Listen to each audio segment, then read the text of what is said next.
Yeah, for sure. I mean, when I left A&M my year, nobody thought I could throw. So I'm short and I can't throw. So I mean, How's that working out? it's a bad combination. You get tired of hearing I'm too short? No, I don't really care. Do you use that as fuel? No. What does fuel you? What fuels me? So I would like to be the best to ever play the game. Kyler Murray had a rough start on Sunday, but eventually got the hang of things after the third quarter. Murray was 20-29 for 238 yards, 2 TDs, and 0 interceptions in the fourth and OT. He says he wants to be the best to ever do it. A little different than Kevin Durant, who's not worried about that. Max Kellerman, are you convinced Kyler Murray can be an elite quarterback? No, I'm not convinced. I think it's possible. But if you asked me to put the odds on it, an elite quarterback, what does that mean? Top 5, top 10, something like that? I think elite's top 5. Top 5 quarterback, I would say it's under 50-50. You can be a real good quarterback for a long time and not be elite. You can win a Super Bowl and not be elite. But even can he be a long-term winning quarterback who wins and competes for a Super Bowl? I don't know. I saw instances, especially late in that game, that were encouraging. He and coach didn't quit. They kept playing. He got into a rhythm late. Like, all that stuff is good, and his college stuff speaks for itself. But am I convinced that he'll be elite?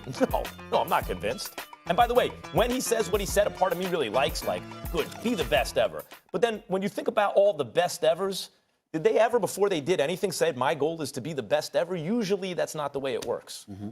I would say to you, I think that, my answer to that would be yes. I'm convinced that he could be an elite quarterback, and I'm laughing, Max, because it goes against everything that you were saying about the Cam Newton argument. Not about Cam Newton, but the Cam Newton argument. In other words, it's not just about throwing the football. It's about other intangibles. You see what I'm saying? So I'm saying that, well, wait a minute now. If that's the case, I know this brother can throw the football. We've seen him fling the football. He's got the arm strength. He can make all the requisite throws. All right. He certainly can scramble. He can make things happen with his feet. I have questions about his height in the pocket, throwing over opposing defensive linemen. I definitely have an issue with that, no question. But if you're talking about this guy escaping out of the pocket and having a clear view of the field and just having the ability to fling the football with his arm, I got news for you.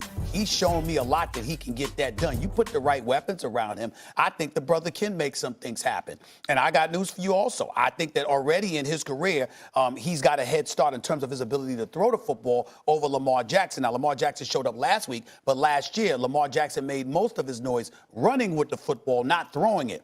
This guy, even though he only completed about 53% of his passes in week 1, 29 of 54, threw for over 300 yards. We've seen this brother fling the football. We know he can fling it. We know he can run with it. The question is, when you have, giants, and at least in his eyes, coming at him, can you see over them or get around them in order to fling the football in open space? I think he can eventually do that.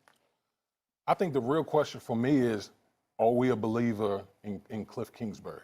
Because so much of how quarterbacks develop is dependent upon coaching. You look at Patrick Mahomes, you got Andy Reid. Okay, you look at Tom Brady, he has Bill Belichick. A lot of these quarterbacks that are uber successful, that are what we consider elite, now it's because they've thrived and they've developed under coaches that have systems in place. Look at Josh Rosen, bad situation. Like how many times have we seen quarterbacks that come into this league that we felt like, oh, this is the one. They go into a situation and they flounder because the system or the coach in place wasn't good enough to really harness or bring out the best in these quarterbacks. We've talked about with Cliff Kingsbury. This is a guy, Texas Tech, had a losing record at Texas Tech. A lot of people have questioned whether this guy really deserves to be a head coach in the National Football League. So I think when it comes to Kyler Murray, a lot of it is dependent on, do we believe Cliff Kingsbury is the coach that can extract the most out of his talents? Because obviously the dude is talented. I mean, he put that on display out there, whether it be in Oklahoma or week 1. Coaching is really going to be the telltale sign for Kyler Murray. I want to say one. You say, like, I take one position on Cam, another position here. Here's a big difference. I've seen Cam do it on an NFL level. I saw Cam win the MVP. I saw Cam take a team to the Super Bowl. I saw Cam pass the ball, throw the ball down the field accurately last year until he got hurt. I've seen Cam make the Pro Bowl, multiple. I've seen Cam do a lot of stuff. Kyler Murray, I think, maybe, especially late in that game, you saw some stuff. But an elite quarterback? Well, let's be clear and let's be accurate with what I'm saying about your Cam Newton argument.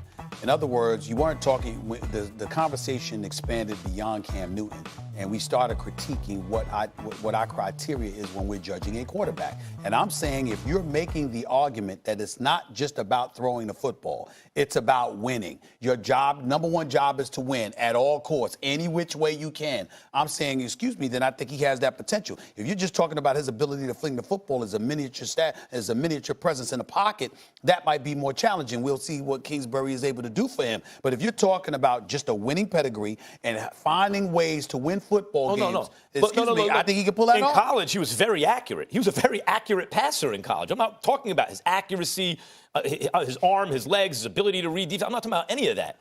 Size is a factor. I'm talking about him putting that all together, as you said, in the right situation. And being protected. And he could be not only a successful NFL quarterback who starts games and stuff for a long period of time, but an elite. There are not that many elite quarterbacks. Can I ask you a question? How big of a deal do you think the height thing is in terms of seeing the field? I don't think it's that big of a deal. Really? I really don't. I think it's overplayed. Listen, he's not. We're seeing some of the shorter guys be elite at this level. We're seeing the Drew Brees and the Russell Wilsons. And, now granted, Kyler Murray is even shorter than them. But that's where coaching comes in. Yeah. Schematically, how you put your players in the best position to go out there and be successful, rolling them out, doing all those type of things. That's why I say it's really incumbent on Cliff Kingsbury. To me, he's going to be the one that's going to